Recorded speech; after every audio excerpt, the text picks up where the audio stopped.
Assalamualaikum warahmatullahi wabarakatuh. Perkenalkan, nama saya Endang Purwaningsih, NIM 2101010186 dari kelas 3A5 Manajemen semester 3. Video ini saya buat untuk memenuhi tugas akhir semester dengan mata kuliah Manajemen Pemasaran. Dosen pengampu Bapak Dr. Ronald Aprianto, Sarjana Ekonomi Magister Sains. Di sini saya akan memaparkan laporan hasil survei dengan 3 judul. Yang pertama adalah analisis perbandingan jasa ojek online dan jasa ojek konvensional dengan pengaruhnya terhadap masyarakat. Latar belakang ojek online. Ojek online merupakan sarana transportasi berbasis aplikasi online yang dimana konsumen menggunakan gadget sebagai alat untuk memesan layanan ojek online dan terhubung kepada driver yang menerima orderan dan siap mengantarkan konsumen ke tempat tujuan.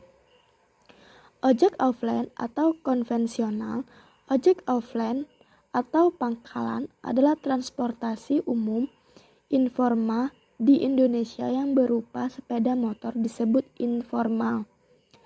Pengoperasiannya biasanya penumpang berjumlah 1 orang dengan harga yang ditentukan dengan tawar-menawar dengan supir ojek terlebih dahulu.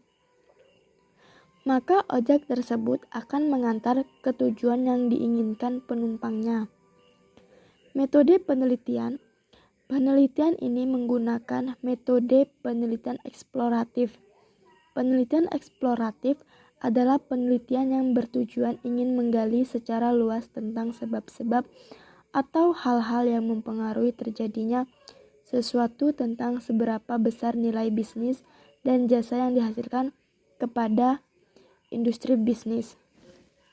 Waktu dan tempat penelitian. Waktu dan tempat penelitian ini dilakukan di Lubuk Linggau Tabacemeke Timur 1, di kantor Maxim, Lubuk Linggau dan pangkalan ojek konvensional Lubuk Linggau Utara 2, memegang sebelah makan Simpang Raya. Perbedaan ojek online Maxim dan ojek offline pangkalan.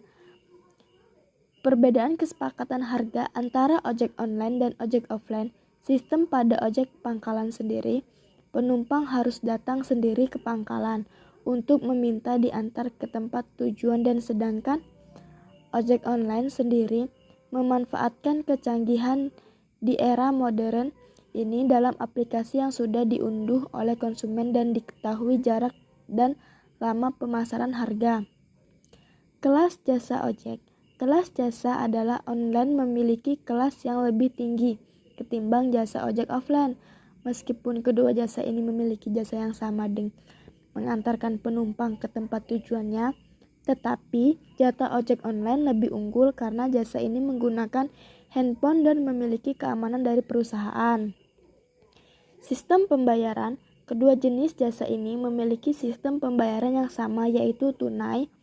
Namun, ojek online memiliki sistem pembayaran dan transaksi pada aplikasi. Waktu operasional. Ojek online memiliki jam operasional transportasi yang akan mengantarkan penumpang ini dikarenakan pihak Maxim telah memberlakukan kebijakan bagi Maxim untuk beroperasi selama 24 jam. Ojek online tidak ditentukan oleh perusahaan, biasanya dari jam 6 pagi saat banyaknya masyarakat sibuk berpergian seperti ke pasar dan ke sekolah, dan biasanya hanya sampai jam 6 sore mereka pulang ke rumah. Perbedaan ojek online dan ojek offline konvensional. Yang pertama, ojek online Maxim sudah canggih. Ojek online menggunakan handphone dan sudah mempunyai aplikasi sendiri. Pembayaran bisa tunai dan non-tunai dan lebih aman dan nyaman. Sedangkan ojek offline kurang canggih. Penumpang mencari tukang ojek. Pembayaran dilakukan secara langsung sesuai kesepakatan dan kurang aman dan nyaman. Hasil laporan yang kedua yaitu analisis perbandingan ayam geprek Mas Andre dan ayam geprek 3 Kanca terhadap kepuasan konsumen Kota Lubuk Linggau. Latar belakang ayam geprek adalah menu lagi ngehits, banyak orang penasaran dengan menu ini. Sebenarnya ayam geprek tidak berbeda dengan ayam goreng crispy. Ayam digoreng dengan bumbu dan dibalut dengan tepung bumbu tipis hingga kuning kecoklatan. Setelah digoreng, ayamnya dipukul sedikit sehingga ayamnya jadi pecah atau penyet, kemudian dibumbui sambal di atasnya.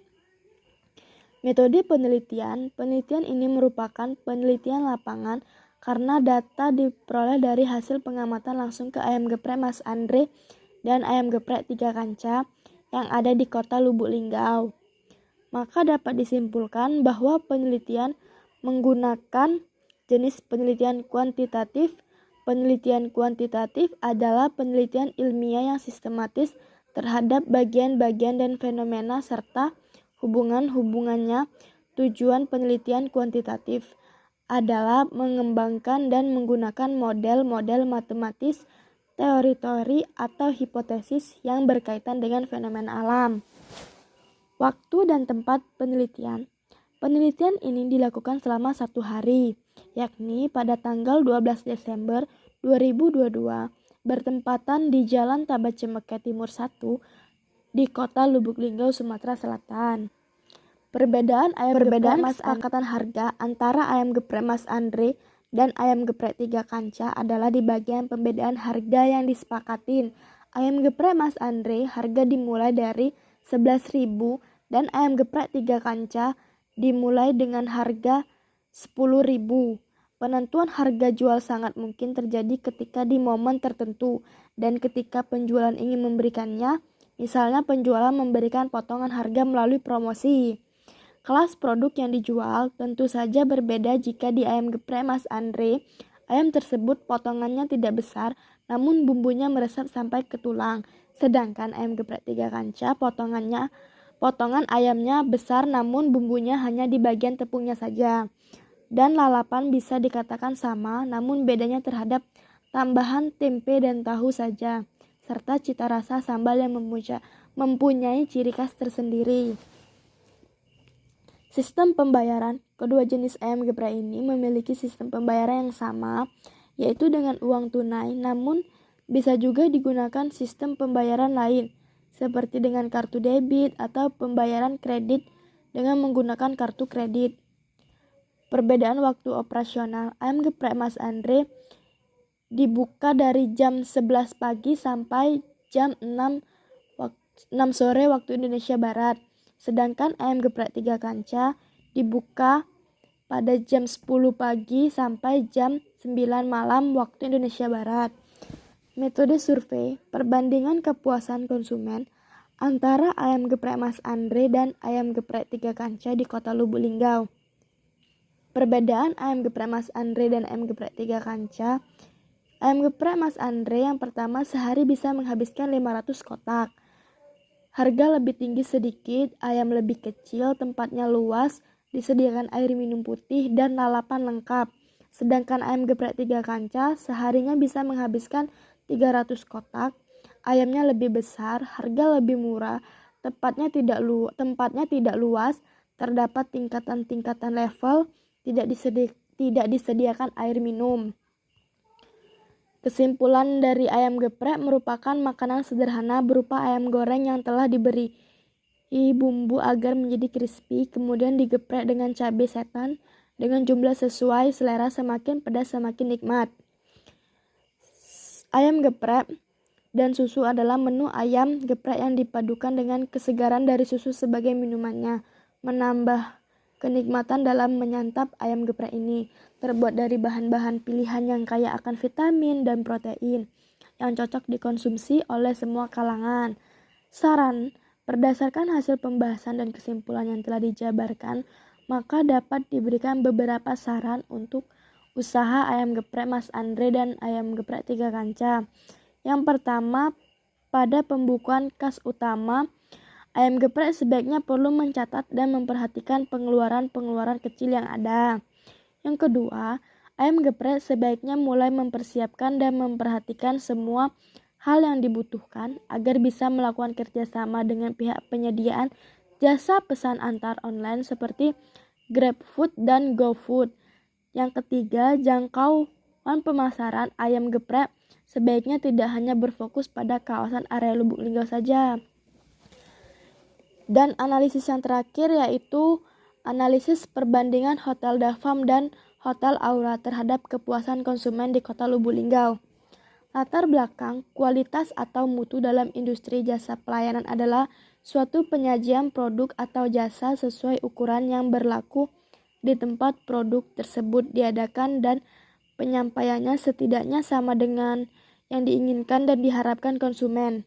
Oleh karena itu, kualitas pelayanan perlu diperhatikan dalam usaha meningkatkan mutu pelayanan. Mutu yang perlu ditingkatkan yang pertama adalah ramah dan sopan, kepribadian yang baik, murah senyum, penampilan yang menyenangkan, rapi dan bersih, loyalitas, disiplin, efisien, praktis, jujur, dan rasa percaya diri. Metode penelitian. Penelitian ini merupakan penelitian lapangan karena data diperoleh dari hasil pengamatan langsung ke Hotel Dafam dan Hotel Aura yang ada di Kota Lubuk Linggau. Perbedaan Hotel Dafam dan Hotel Aura, kelas jasa hotel adalah sifat khusus yang ada di dalam industri hotel. Sifat khusus ini tidak akan dimiliki oleh industri lainnya. Kelas jasa hotel adalah hal yang harus dipahami dengan jelas sebelum membuat sebuah perencanaan pembangunan atau bangunan hotel, sebab bangunan hotel dibangun berdasarkan sifat atau karakter dari industri hotel itu sendiri. Sistem pembayaran. Yang pertama, Hotel Dafam ada beberapa tipe harga kamar yang disewakan dengan kelas reguler dengan luas 15 meter dengan sewa kisaran 550.000 per malam. Kebijakan harga yang diterapkan Hotel Dafam Lubuk Linggau. Sedangkan Hotel Aura sesuai tingkatan kamar dan lama penginapan 1x24 jam di kelas reguler 450.000 sampai 550.000. Waktu dan tempat operasional Hotel Dafam dan Hotel Aura akan beroperasi selama 24 jam dalam sehari. Itu artinya sepanjang hari hotel akan beroperasi tanpa adanya hari libur, termasuk dalam hal pelayanan. Para pelanggan atau pengguna hotel atau masyarakat umum memiliki sepanjang hari untuk menikmati pelayanan dari sebuah hotel. Kesimpulan dari hotel, yang pertama, kesesuaian antara tingkat kepuasan pelanggan terhadap kinerja Hotel Dafam dan Hotel Aura di Kota Lubuk Linggau. Yang kedua, tidak terdapat perbedaan antara harapan dan persepsi wisatawan terhadap jasa pelayanan yang diberikan jika ditinjau dari faktor demografi, jenis kelamin, negara asal wisatawan, tujuan perjalanan, dan pendidikan pada wisatawan berdasarkan kelompok usia, jenis, dan status pekerjaan.